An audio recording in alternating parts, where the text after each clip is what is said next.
All right, welcome to Smokey Approved Korea. I'm your boy Jurnalist, and on this one, we are back for some more Board City Magazine. Shout out to Shorty Direct. Without her, I don't know. Sometimes I wouldn't learn stuff. So I really do appreciate her videos. But today we're here to learn about the BTS song that went to court. And I believe also from what I've read in the comment sections, there will be a portion of this video that will explain a little bit more about RM's verse, or that's another video. Either way, we're here to check out a Bora video. You know it's probably going to be a good time. Thank you guys very much for joining me. Please do hit that like, subscribe, Patreon's in the description, and let's get into this. Let's see what we got today. Not today. It's August 24th of 2021. BTS's summer song Butter has been on the Billboard Hot 100 top 10 for 13 weeks in a row. It topped the chart for 9 of these 13 weeks. For months, it was the biggest song in the US and worldwide.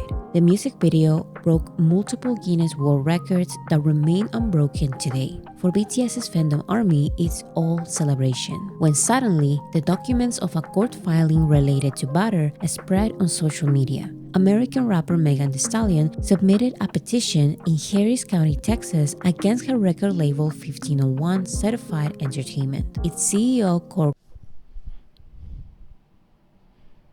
Isn't 300 the record label that Migos and them is on?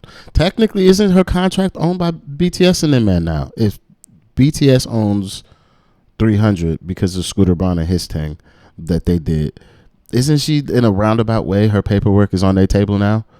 And then, oh fuck, not my nigga Jazz. Side story: that man in the picture, his name is Jazz Prince. His son is actually the first person I ever worked for in the music industry. Like ever, like the real like high level working with people. Like he was the first person, and his son is the person that made Drake. So like when I be like, oh yeah, I've done a thing, it's because like I was working for this dude right when he was like getting Drake signed, and like the whole like Drake situation was happening. So I'm really happy when I see these people, but then I'm also sad because sometimes they show up in places and I'm just like, the fuck are you doing there? Like when Takeoff got killed, that dice game that they were at was, Jesus Christ, this is blown out. Hold on. God damn. All right, that's so much better. That's so much better. Jesus, the sun came out and just bunned everything off. Yeah, that's still blown out. I'm leaving all this into. Welcome to what it's like to make a YouTube video. There we go. That's just not super crazy. But yeah, so working with Jazz and just seeing him pop up and stuff like with the Takeoff situation, and then seeing his name pop up here, it's like, damn, man, I don't like seeing y'all be caught up in dumb fuckeries that weren't necessary. Like it's just not necessary.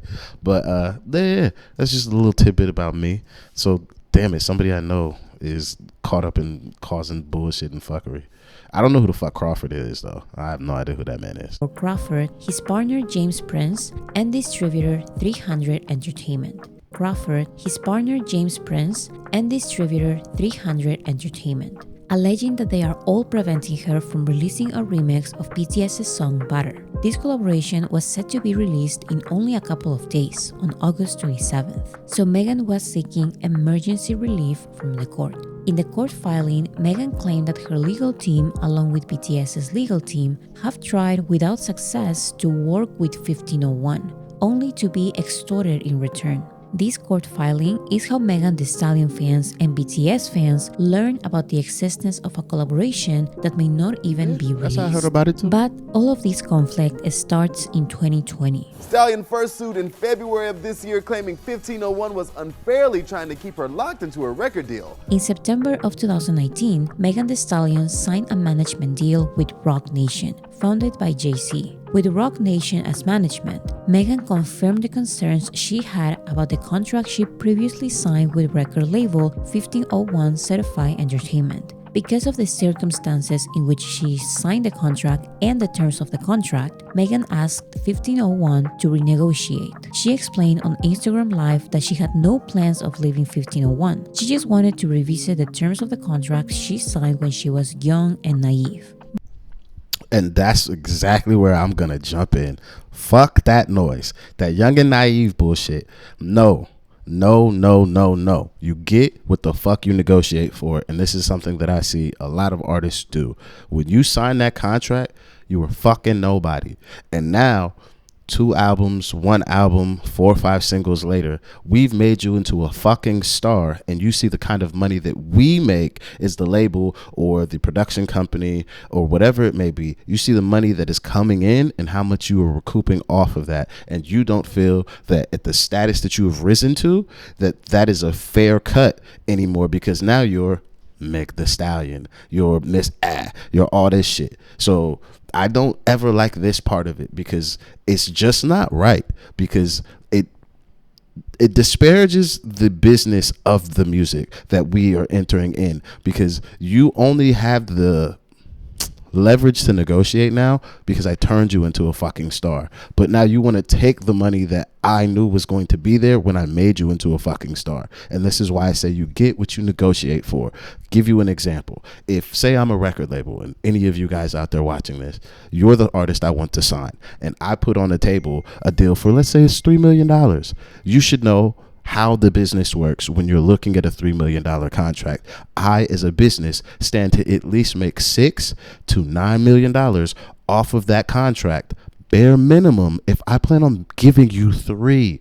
Like, you should know that there's way more money available. So if somebody's offering you large sums of money, then you should definitely use your leverage at that point. But because people are so thirsty and hungry, they step over fucking dollars to pick up pennies, and then they get upset later when they're trying to be like, oh, well, like, I'm big now and look at all the money you're making. You're goddamn right, but you only get what you negotiate for. And it's not naivete. It's none of that shit. But that's what it gets sold as. And she's a woman with a fucking college degree. Her whole thing was, I'm intelligent and I'm smart. You're not giving me the naive angle. I'm sorry. I've seen too many contracts. I've seen too many people get signed. No, she was not young and naive. She knew what the fuck she was doing. She was willing to sacrifice that money up front when she was nobody, wanting to become somebody. And then she becomes somebody. And now she's like, well, these terms are unfavorable. Well, then you shouldn't have signed them in the fucking first place, is how I feel. Now, holding the record up and extorting her for money, that's a separate issue, completely separate. But trying to renegotiate terms because you've blown up, no. Do the job and get the fuck off the label or get out of your production deal and then renegotiate. That shit is some sucker shit. I never like seeing artists do that shit. It's terrible. And I think that labels and production companies are predatory with how they present these contracts. But again, you get what you negotiate for. And if you have somebody willing to give you large sums of money, clearly you have leverage, and don't let them tell you otherwise. But that's what they tell people. They tell people that they don't have leverage and that it's okay for you to sign this contract today because we're going to make you a big star. And that's where I'm just like, the amount of deals I've said no to, because I'm just like, it's not enough money, mate. And I don't care if nobody knows me. I don't give a fuck. Either give me more money or give me more favorable terms, or I'll blow this whole motherfucking thing up. Like, I'm working on a song right now that possibly could, if it does well, it could possibly set me up for the rest of my life.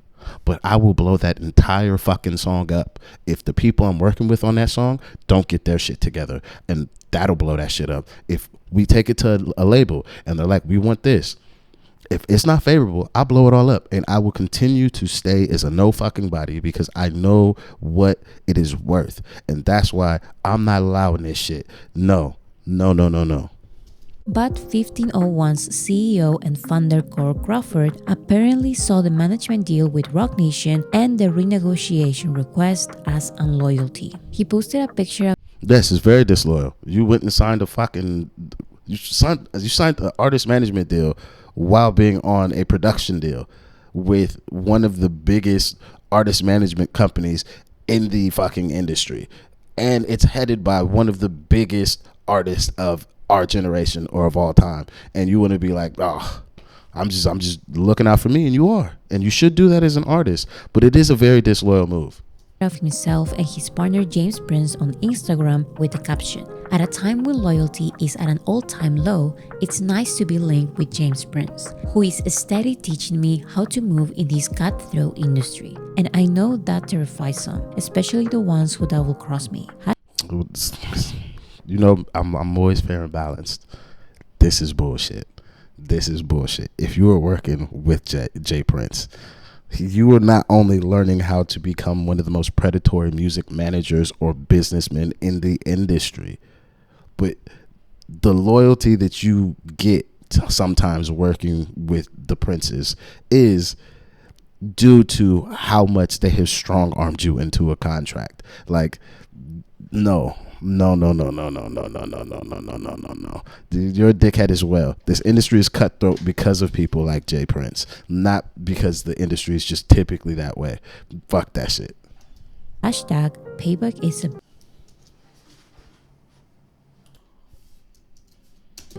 As part of this payback, allegedly, Crawford has stopped allowing Megan Thee Stallion from releasing any new music, and the motivation for this action is in his own post, James Prince. According to the Butter Remix court filing, around the time Megan signed with Roc Nation, Prince became Crawford's partner. Megan explains, Prince is notorious in the music business for threats and intimidation toward artists and others. And I have seen other social media posts where he is threatening people in the industry with physical violence. I just want you all to know they are not fucking threats. This shit will happen to you. Shit will actually happen to you. Them motherfuckers don't play. They don't play. And I'm all the way around the world, but if I gotta go home, I'm upset I speak so freely sometimes because god damn it, it's not good. It's not good. About being investigated by the FBI and has other ongoing legal actions against him. He has boasted of mob ties and advises that to ignore his warnings is a recipe for disaster. He boasts about mob ties, but didn't she just talk about being gang in her last song? Like, I know this is separate, but I'm just... Everybody likes to have a little bit of street edge. Does Jay Prince have mob ties? Sure. He really does. He really does. But, like, you also claim to be gang well before this case as well. Like, this is not your first time claiming gang. So I just find it funny that he can't say mob ties, but you could be gang. Like, it's just funny to me.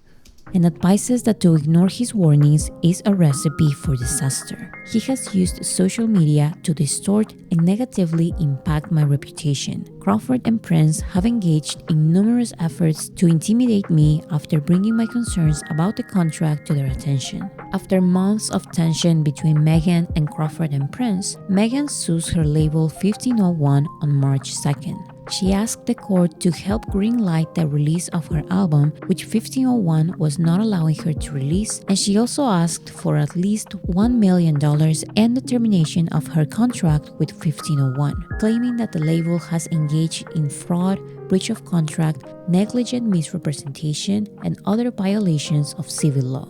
The court did grant her a temporary restraining order prohibiting her record label from blocking the release of her new music. This means that she can release any song she wants to.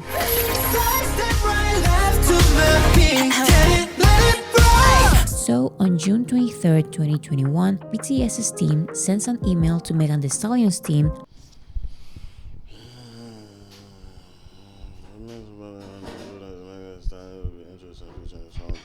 asking if she would be interested in featuring in a remix of their song Butter. This song would be part of a swap deal. This means that instead of agreeing to fees, BTS would be a featured artist in a Megan song because she is a featured artist in a BTS song.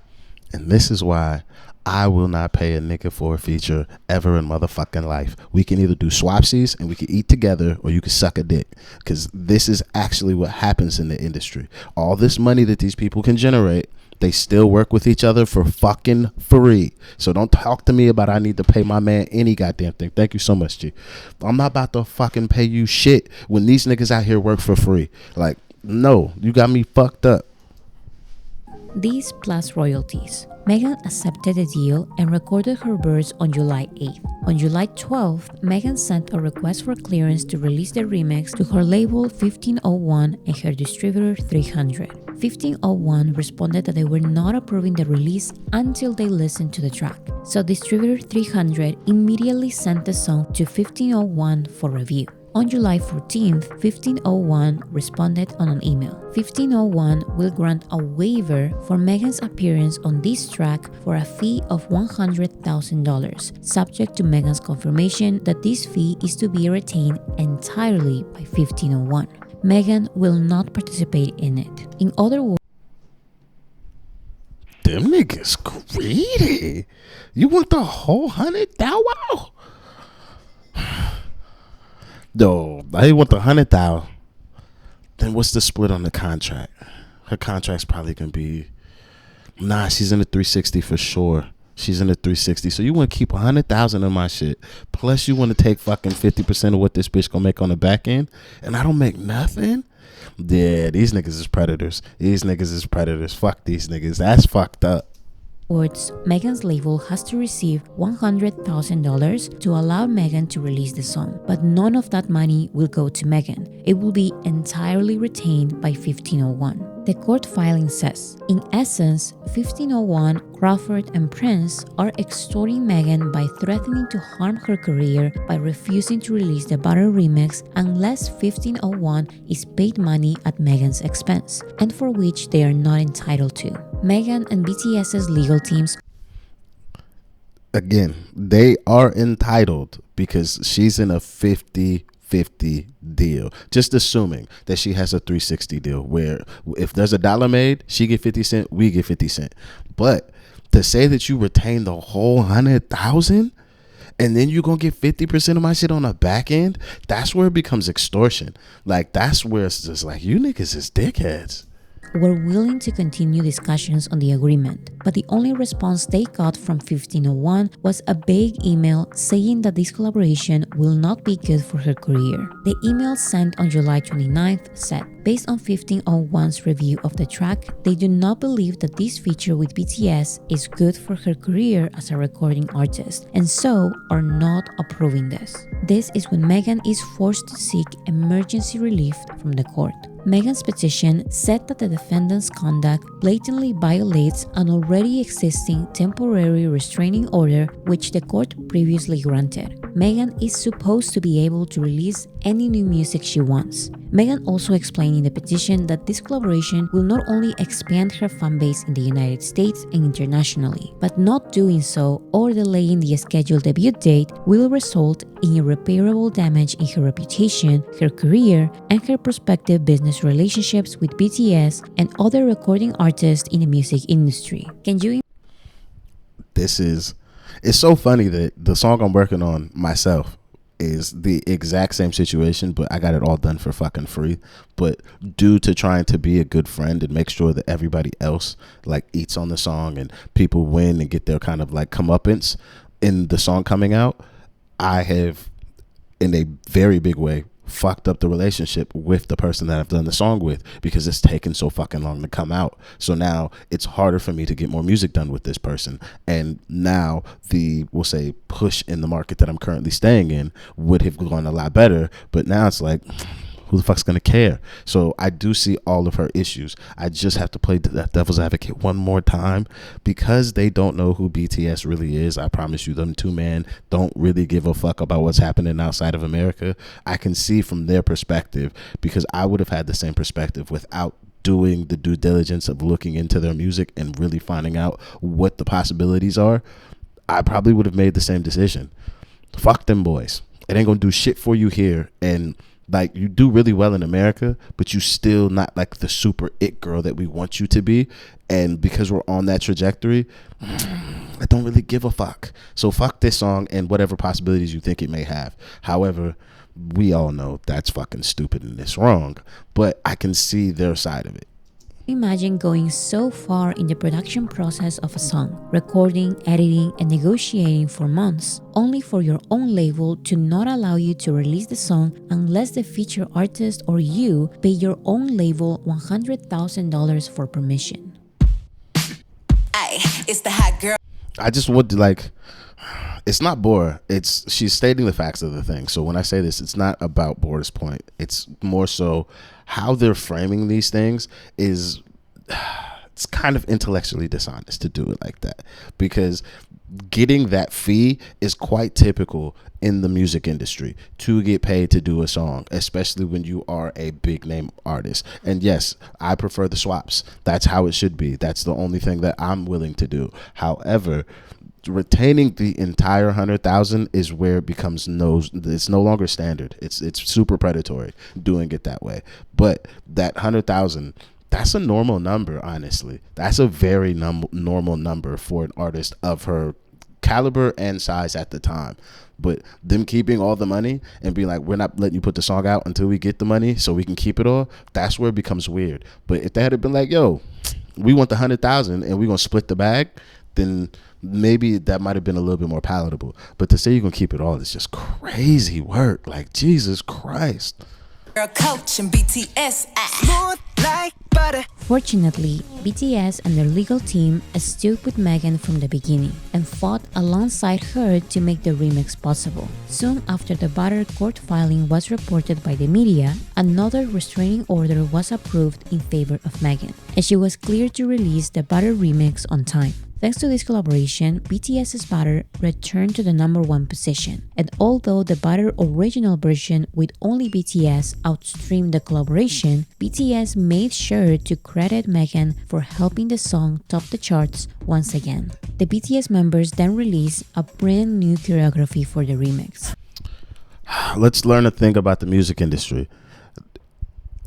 Did they use the same ISRC code? So think of it, if you live in America, as your social security number. If you live in the UK, this is your NHS health number. Think about it like that. Songs have these things, and it's called an ISRC code.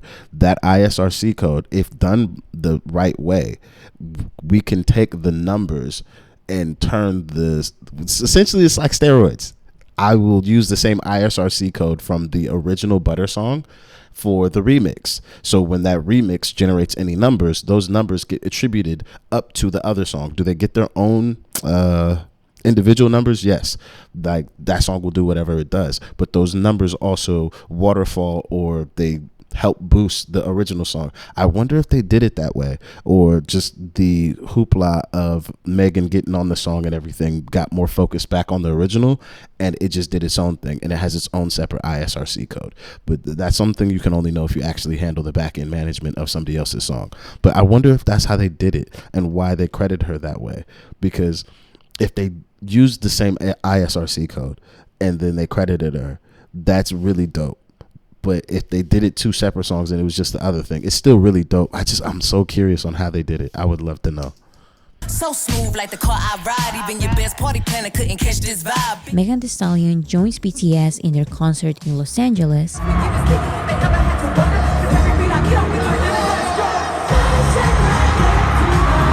And the BTS and Megan fandoms changed their profile pictures on social media to match the cover of the remix. After this, Megan Thee Stallion and BTS also joined the trend. So Butter Megan Thee Stallion remix worked out. This is a happy ending. But what about the swap deal they agreed in the beginning? We have BTS featuring Megan Thee Stallion. So where is Megan Thee Stallion featuring BTS? This Friday, September 6th of 2024, 3 years after the Butter case, Megan Thee Stallion is releasing Never Played, featuring RM of BTS. That's not the swapsies though. I would 1,000 times say this. That's not the swapsy. That's just her doing the record with RM. Like, the swapsies is for BTS. That's all 7 of them niggas. That's just RM. Now, if she was smart, because all them niggas done their own thing and they done quintupled themselves individually.